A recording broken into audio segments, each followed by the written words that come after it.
সোনাপুর নামের এক ছোট্ট গ্রামে থাকতো রূপা নামের এক মেয়ে। রূপার বাবা মা অনেক আগেই মারা গিয়েছিল। প্রতিদিন সকালে ঘুম থেকে উঠে সে ঠাকুরের কাছে বলতো, ভগবান, তুমি আমার বাবা মাকে কেন নিয়ে গেলে? আমি এখন একা কি করে বাঁচবো? পরদিন থেকে রূপা গ্রামের বাড়ি বাড়ি ঘুরে কাজ খুঁজতে লাগলো। সকাল থেকে কাজ খুঁজতেছি, একটাও কাজ পেলাম না। শেষে সে গ্রামের ডিমের দোকানদার মদন কাকার দোকানে গেল। মদন কাকা, আমাকে তোমার দোকানে একটা কাজ দাও না গো, আমি তোমার ডিম বেচবো। রূপা মা, তুই তো এখনো অনেক ছোট, দোকানে বসে কাজ করা তোর পক্ষে কঠিন। তার চেয়ে বরং তুই এক কাজ কর, আমার মুরগির খামার থেকে রোজ ডিম কুড়িয়ে নিয়ে আয়। তার বদলে আমি তোকে কিছু খাবার আর সামান্য পয়সা দেব। রূপা খুশি হয়ে রাজি হয়ে গেল। সেদিন থেকে সে রোজ সকালে মদন কাকার খামারে গিয়ে ডিম কুড়াতো। এভাবেই টেনে টুনে তার দিন চলছিল। একদিন খামারে গিয়ে রূপা দেখল একটা মুরগি আহত হয়ে পড়ে আছে, তার পায়ে বড় আঘাত। রূপা, মুরগিটার শরীর কি খারাপ হয়ে গেছে? ওকে এখানে রাখলে অন্য মুরগিগুলো অসুস্থ হয়ে পড়বে। ভালো হবে যদি ওকে কেটে বাজারে বেচে দিই, তাছাড়া আর কোনো উপায় নেই। না কাকা, প্লিজ এভাবে ওকে মেরে ফেলো না, ও তো কোনো ক্ষতি করেনি। তাহলে তুই কি করবি ওকে দিয়ে? আমাকে ওকে দিয়ে দাও, আমি ওর যত্ন নেব, প্লিজ কাকা। রূপার হাত জোর করে অনুরোধ করতে লাগলো। মদন কাকা শেষমেশ রাজি হয়ে মুরগিটাকে তার হাতে তুলে দিলেন। রূপা মুরগিটাকে কোলে করে বাড়ি নিয়ে এলো। চলো তোমার আঘাতে হলুদ লাগিয়ে দিই। আমার মা বলতেন আঘাতে হলুদ লাগালে তাড়াতাড়ি সেরে যায়। রূপা রোজ যত্ন করে মুরগিটার আঘাতে হলুদ লাগাতে লাগলো। কিন্তু আশ্চর্যের বিষয় হলো, আঘাত সারার বদলে মুরগিটার অবস্থা দিন দিন আরো খারাপ হতে লাগলো। আমার কাছে তো এত টাকা নেই যে ওর চিকিৎসা করাতে পারি। গ্রামের হরিদাস কাকার কাছে গিয়ে কিছু টাকা ধার চাইব। রূপা হরিদাসের কাছে গিয়ে টাকা ধার চাইল। হরিদাস ছিল গ্রামের এক লোভী চতুর মানুষ। ওর তো কেউ নেই, এটাই সুযোগ, ওর সব জমি জমা নিজের করে নেব। টাকা তো আমি দিতেই পারি, কিন্তু শর্ত একটাই, তোর বাড়ির যে কাগজপত্র আছে সেগুলো আমার নামে করে দিতে হবে। সরল সোজা রূপা না বুঝেই তার বাড়ির কাগজপত্র হরিদাসের হাতে তুলে দিল, আর বিনিময়ে কিছু টাকা নিয়ে মুরগিটার চিকিৎসা করাতে লাগলো। কিছুদিন পর মুরগিটা সম্পূর্ণ সুস্থ হয়ে উঠল। যাক, আমার মুরগি এখন একদম ঠিক আছে। কিছুদিন পর হরিদাস রূপার বাড়িতে হাজির হলো। এই মেয়ে, এখন এই বাড়ি আমার, তুই এখনই বেরিয়ে যা এখান থেকে। কাকা, আমি একা কোথায় যাব? দয়া করে আমাকে সময় দাও, আমি তোমার টাকা শোধ করে দেব। কিন্তু হরিদাস কোনো কথা শুনল না, রূপাকে ধমক দিয়ে বাড়ি থেকে বের করে দিল। বেচারি রূপা তার আদরের মুরগিটাকে নিয়ে কাঁদতে কাঁদতে বেরিয়ে পড়ল। আমি এখন কোথায় যাব? আমার তো আপন বলতে কেউ নেই। রূপা যেখানে যেখানে আশ্রয় চায় সবাই তাকে তাড়িয়ে দেয়। এখন আমরা কোথায় যাব বলো, আমার প্রিয় মুরগি? মুরগিটা তখন জঙ্গলের দিকে দৌড়ে পালায়। না না, আমার প্রিয় মুরগি, ওইদিকে যেও না, ওদিকে ভয়ঙ্কর জঙ্গল। দয়া করে আমার কাছে ফিরে এসো, ওইদিকে যেও না। জঙ্গলে একটা গুহায় গিয়ে মুরগিটা থেমে গেল। রূপাও পিছু পিছু সেখানে পৌঁছালো। তুমি এই গুহায় কেন এলে? জানো না এখানে থাকা কতটা বিপজ্জনক? বাইরে প্রচন্ড বৃষ্টি নামল। আজ রাতটা এখানেই থেকে যায়। সেদিন থেকে রূপা মুরগিটাকে নিয়ে সেই গুহাতেই থাকতে শুরু করলো। একদিন হঠাৎ গুহায় এক সাধু বাবা এসে হাজির হলেন। বাচ্চা মেয়ে, তুমি এই জঙ্গলে গুহায় একা কি করছো? বাবা, আমার কোনো ঘর নেই, আমি আর আমার এই মুরগিটা এখানেই থাকি। রূপা সাধু বাবাকে তার সব দুঃখের কথা খুলে বলল। সব শুনে সাধু বাবা মুরগিটার দিকে তাকিয়ে জাদু করল।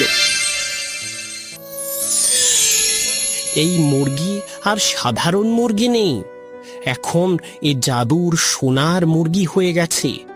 কিন্তু বাবা, এই জাদুর সোনার মুরগি দিয়ে আমি কি করব? এতে তোমার গ্রামে নিয়ে যাও, তুমি যা বলবে ও তাই করে দেবে। ঠিক আছে বাবা, আমি একে নিয়ে গ্রামে ফিরে যাচ্ছি। রূপা গ্রামে ফিরে মুরগিটার কাছে গিয়ে বলল, সোনার মুরগি, আমাকে থাকার জন্য একটা বাড়ি দাও তো। সঙ্গে সঙ্গে সোনার মুরগি জল জল করে উঠল, আর চোখের সামনে একটা বিশাল ঝকঝকে সোনার বাড়ি তৈরি হয়ে গেল। ওরে বাবা, এত বড় সোনার বাড়ি!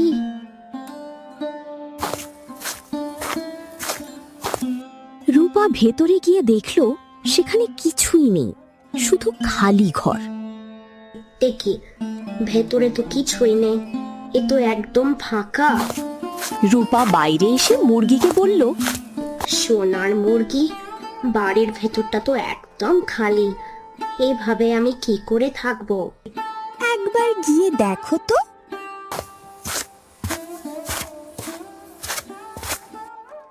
আর মুহূর্তেই বাড়ির ভেতরে সবকিছু, বিছানা, আসবাবপত্র সবকিছু আপনা আপনি চলে এলো। ওয়াও, এখানে তো যা যা দরকার সবই আছে। আহা, ঘরটা কত সুন্দর আর গোছানো। ধীরে ধীরে এই খবর সারা গ্রামে ছড়িয়ে পড়ল। খবর পৌঁছালো লোভী হরিদাসের কানেও। তখনই হরিদাস রূপার কাছে এসে দাঁড়ালো। আরে বেটি, এত বড় সোনার ঘর কোথা থেকে এলো? যদি কেউ এটা চুরি করে নিয়ে যায়? পাশের গ্রামে এক ভয়ঙ্কর ডাকাত দল থাকে, ওরা যদি এই ঘরের খবর পেয়ে যায় তাহলে তোমাকে মেরে এই সোনার ঘরটা নিয়ে যাবে। না না, এই সোনার ঘর কোনো সাধারণ ঘর নয়, এটা এক জাদুকরি ঘর। আমার বিপদের সময় এই ঘরই আমাকে রক্ষা করবে। এই মেয়েটা তো খুবই বুদ্ধিমান, এত ভয় দেখালাম তবু একটুও ভয় পেল না।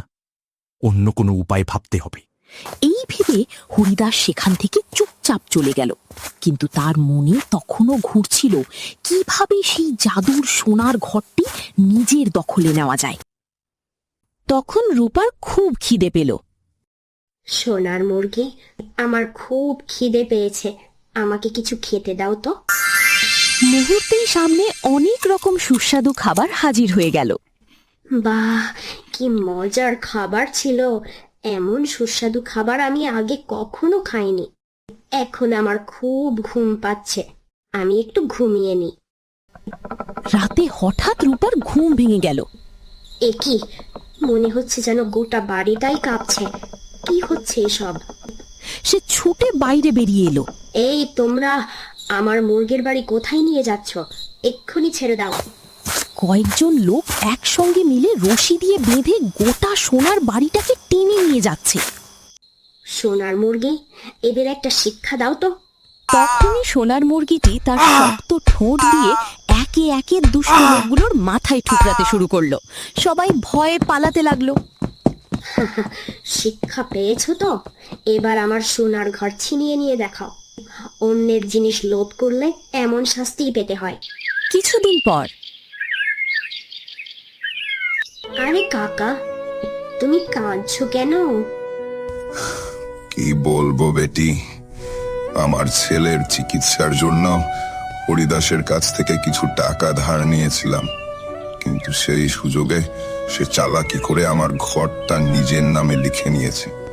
এখন সে আমাকে ঘর থেকে বের করে দেওয়ার হুমকি দিচ্ছে। বলতো, এখন আমি কোথায় যাব? হে ভগবান! আরে কাকা, তুমি একদম চিন্তা করো না, আমি কিছু একটা ব্যবস্থা করছি। তোমার ঘর আমি ফিরিয়ে আনবো। রূপা সোনার মুরগির কাছে গিয়ে বলল, সোনার মুরগি, কাকার বাড়ি ফেরত পেতে হলে আমার কিছু টাকার দরকার। তুমি কি আমাকে সাহায্য করতে পারবে? মুহূর্তেই তার সামনে অনেক টাকা এসে হাজির হলো। রূপা সেই টাকা নিয়ে হরিদাসের কাছে গেল। হরিদাস কাকা, এই নাও তোমার টাকা। কাকার বাড়ির কাগজপত্র আমাকে ফিরিয়ে দাও। এখন তুই গ্রামের লোকেদের সাহায্য করবি? যা করে নে। এমনিতেই ঘরের সব কাগজপত্র আমার নামেই আছে, তুই আমার কিছুই করতে পারবি না। কাগজ ফেরত দেব, কিন্তু একটা শর্তে, তোকে ওই বিশাল সোনার মুরগি ঘরটা আমাকে দিতে হবে। এভাবে বুঝবে না, একে একটু শিক্ষা দিতেই হবে। ঠিক আছে, তাহলে এই জাদুর সোনার মুরগি ঘর তুমি নিয়ে নাও। রূপা সোনার মুরগির ঘর হরিদাসকে দিয়ে দিল আর ঘরের কাগজ নিয়ে কাকার হাতে তুলে দিল। মারে, তুই তো আমাদের জন্য নিজের ঘরটাই দিয়ে দিলি, এখন তুই কোথায় থাকবি? চল, আজকে থেকে আমাদের বাড়িতেই থাকবি। তুমি শুধু দেখতে থাকো কাকা, এই হরিদাসকে আমি এমন শিক্ষা দেব যা সে সারা জীবনেও ভুলতে পারবে না। এখন এই সোনার মুরগির ঘরটা আমার হয়ে গেছে, এবার থেকে আমি এই ঘরে থাকব। হে জাদু করে সোনার মুরগি, তোমার সোনার ঘরটা জোরে জোরে দুলিয়ে দেখাও। কথাটা বলা মাত্রই সোনার বাড়িটা প্রচন্ড জোরে কাঁপতে শুরু করলো, লাফাতে লাগলো এদিক ওদিক।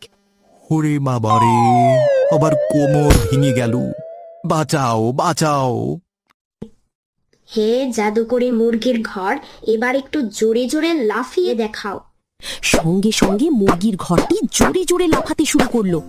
হায় মরে, আজ তো আমি শেষ, এই মুরগির ঘর আমাকে মেরেই ফেলবে। আরে মাথা ফেপে গেল রে, কেউ আছো, বাঁচাও, আমাকে এখান থেকে বের করো। কি হলো হরিদাস বাবু, আপনিই তো বলেছিলেন এই মুরগির ঘরে থাকবেন, তাহলে থাকুন না। এই মুরগির ঘর তো এমন ভাবেই লাফায়। আরে না না, আমি আর এই মুরগির ঘরে থাকতে চাই না, দয়া করে আমাকে বের করে দাও, আমি আর পারছি না। থামো মুরগির ঘর, মনে হচ্ছে এবারের শিক্ষা হয়েছে। আমি আমার ভুল বুঝতে পেরেছি, আজ থেকে আর কখনো লোভ করে কারো বাড়ি নিজের নামে করে নেব না।